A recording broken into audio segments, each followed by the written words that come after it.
Here I am with the all-electric Nissan ARIYA, or is it ARIYA, or whatever. It looks a bit space-agey though, doesn't it?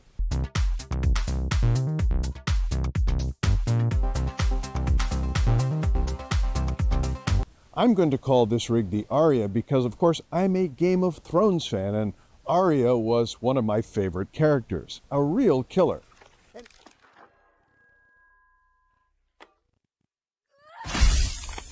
Anyway, the ARIYA looks a little bit to me like one of the concept cars of the atomic age. How about Ford's FX Atenos from 1954? Or the 56 Oldsmobile Golden Rocket? The 58 Ford Nucleon? Perhaps the 56 Packard Predictor? Or this Fascination? And what about the Firebird 4 at the 64 World's Fair? Hi, I am Jeremy Cato, and this is CatoCarGuy.com. Thanks for watching, and if you have not already subscribed, please do, and make sure you hit that bell. Okay, maybe I'm stretching things with these old concept cars, but when you look at the ARIYA, you can at least see what Nissan's designers were aiming to achieve. Smooth, round aerodynamic surfaces, big glass areas. I would argue, too, that there is a little bit of the original Nissan EV in the ARIYA. I am, of course, talking about the 2011 Nissan LEAF here and the 2023 Nissan LEAF here, which makes perfect sense. The ARIYA is the successor to the groundbreaking Nissan LEAF. Nissan has sold, what, 550,000 or more LEAFs? And you can buy the latest version right now. Though like all the EVs for sale today, it's not cheap. $44,588 to start. I am not going to dwell on this, but there is an obvious question sitting right in front of us, and that is, why did Nissan take nearly a decade and a half to create a true successor to the LEAF? I mean, the LEAF was a success in technological terms. It's proven, overall, to be quite reliable. Even the first ones had decent range. These were roomy hatchbacks with family-friendly packaging, and they were relatively affordable. The short answer to that question comes in one word, and that is infrastructure. And by that I mean a network outside your home charging station to relieve your range anxiety. The charging infrastructure today is way, way better than it was a decade and a half ago, but it's still not ideal, and you need to think about charging if you're going to buy an EV. If your lifestyle can deal with the charging issue, then you have another big question to answer. Can you afford an EV? Most Canadians and Americans cannot, and that's why EV sales have stalled. Pricing? Well, at $72,000 and change, as you see it here, this ARIYA lands exactly where you'll find the average price of an EV in Canada. Now, 70 large gets you the top-of-the-line Platinum Plus eFORCE model. This is the loaded one with the biggest 87 kilowatt-hour battery for up to 482 kilometers of range in ideal conditions.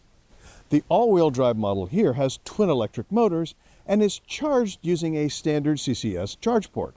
I'll also just mention that there is a 50,000-ish front drive ARIYA, and it has a much smaller, shorter range 63 kilowatt-hour battery. An electric motor at each end powers the wheels, but Nissan uses software to control power application at each individual wheel to customize the ride quality and the responses. As for the battery, it's located at the base of the chassis, under the floor, in the middle of the ARIYA.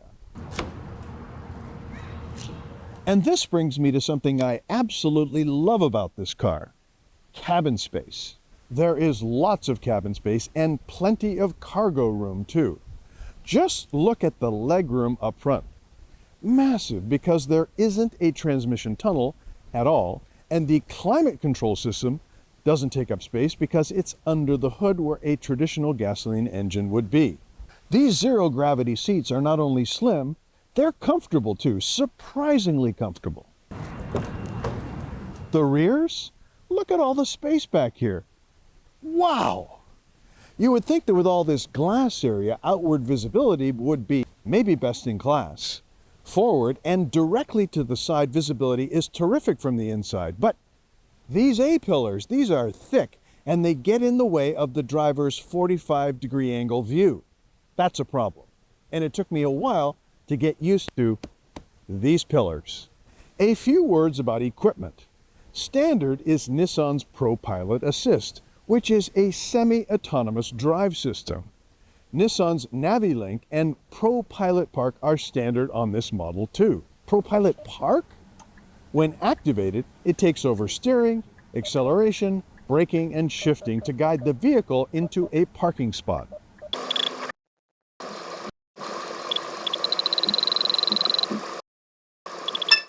Nissan has done a nice job with the screens in this cabin too. There are two of them, arranged horizontally in a single plane, but angled slightly towards the driver. There's a 12.3-inch screen in front of the driver and another 12.3 screen here in the center.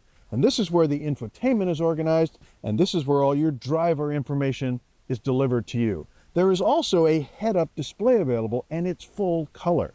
So I like the space inside, the design works, and all the controls and systems are totally functional. However, I am not a fan of this car's road manners. This EV feels heavy and not as responsive as I'd like, though acceleration is EV quick. The ARIYA is not as nimble and as responsive as I would like, and it certainly is not the equal of the better 70,000-ish EVs I've been driving lately. Road manners need to be upgraded. Thanks for watching. I'm Jeremy Cato, and this is CatoCarGuy.com. We'll see you next time.